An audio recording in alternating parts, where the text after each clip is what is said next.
Assalamualaikum warahmatullahi wabarakatuh. Nahmaduhu wa nusolli wa nusallim wa ala rasulillah karim, amma ba'da. Mungkinkah langit itu terbelah? Terus mungkinkah bumi itu diratakan?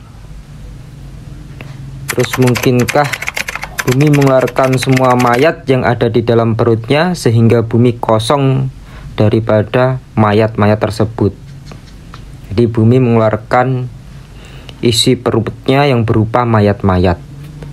Mungkinkah hal itu terjadi?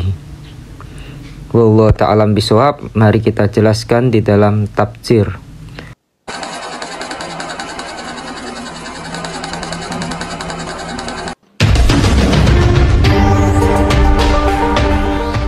A'udzu billahi minasyaitonir rajim. Bismillahirrahmanirrahim. Ija sama'un syaqat, apabila langit terbelah. Yang demikian itu terjadi pada hari kiamat. Wa adzinat li rabbiha wa huqqat, dan patuh kepada Tuhannya, dan sudah semestinya langit itu patuh. Wa adzinat li rabbiha, dan patuh kepada Tuhannya, yakni tunduk dan patuh kepada perintah Tuhannya yang merintahkan kepadanya untuk terbelah.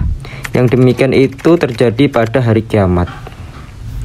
Wahukot, dan sudah semestinya langit itu patuh.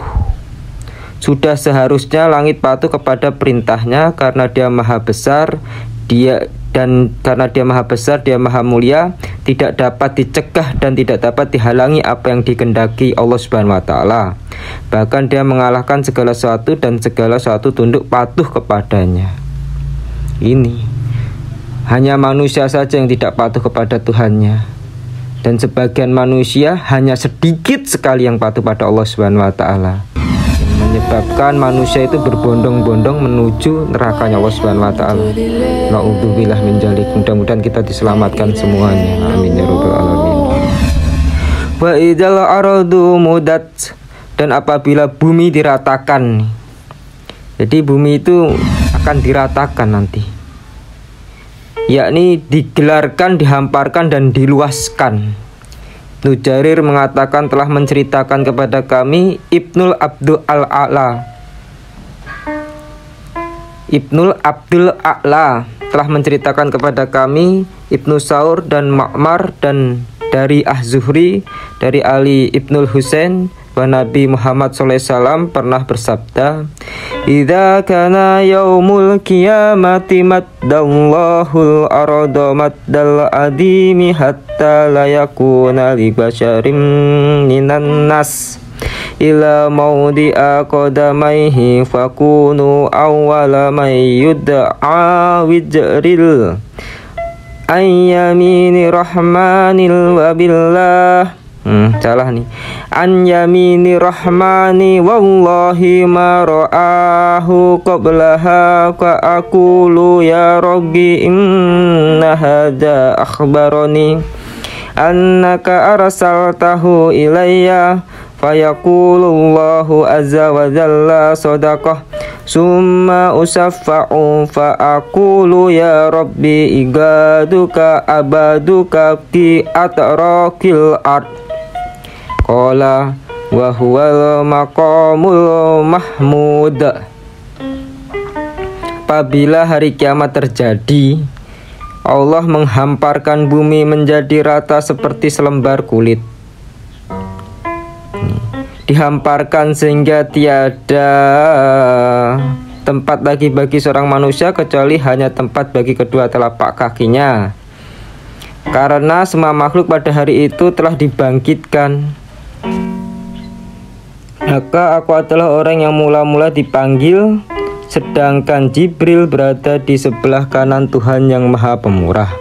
Demi Allah, aku belum pernah melihatnya sebelum itu, dan aku berkata, ya Tuhanku, sesungguhnya malaikat ini Jibril telah memberitakan kepadaku bahwa engkau telah mengutusnya kepadaku Allah SWT berfirman, dia benar. Kemudian aku memohon syafaat dan aku katakan, ya Tuhanku, tolonglah hamba-hambamu yang menyembahmu di berbagai penjuru bumi.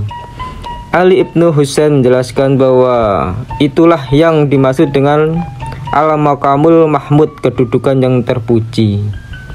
Jadi ini yang disebut al-maqamul mahmud. Sini nama surga yang tertinggi juga namanya Maqam Mahmudah, yang dihuni satu-satunya oleh baginda Nabi Muhammad SAW. Wa alqat ma fiha wa takhalat, dan dilemparkan apa yang di dalamnya dan menjadi kosong. Bumi mengeluarkan semua mayat yang ada di dalam perutnya sehingga bumi kosong dari mereka. Menurut Imam Mujahid dan Imam Sa'id dan Imam Qatadah menyebutkan seperti itu. Jadi bumi mengeluarkan semua mayat yang ada dalam tanah tersebut, dalam perut bumi tersebut, sehingga mayat bergelimpangan di luar sana, yang itu akan jadi hari kebangkitan nanti. Wa adzinat li rabbiha wa huqat, dan patuh kepada Tuhannya, dan sudah semestinya bumi itu patuh. Pada waktu itu manusia akan mengetahui akibat perbuatannya, hari pembalasan. Apa yang mereka amalkan kebaikan, maka akan mengetahui perbuatan kebaikannya. Apabila mengamalkan keburukan, maka mengetahui perbuatan keburukannya. Kalau dia mengamalkan senantiasa berzina pada wanita-wanita, maka dia akan mengetahui perbuatannya juga. Apabila tukang curi, tukang nyolong dan lain sebagainya, mengetahui perbuatannya nanti kelak itu. Wa ijanat li rabbiha wa huqat, dan patuh kepada Tuhannya, dan sudah semestinya bumi itu patuh. Pada waktu itu manusia akan mengetahui akibat perbuatannya. Begitulah perjalanan kita hari ini, tafsir surat Al-Insyiqaq ayat 1 sampai ayat 5. Apabila kita berkenan melanjutkan perjalanan nanti bersama kami, maka terus ikuti video-video kami.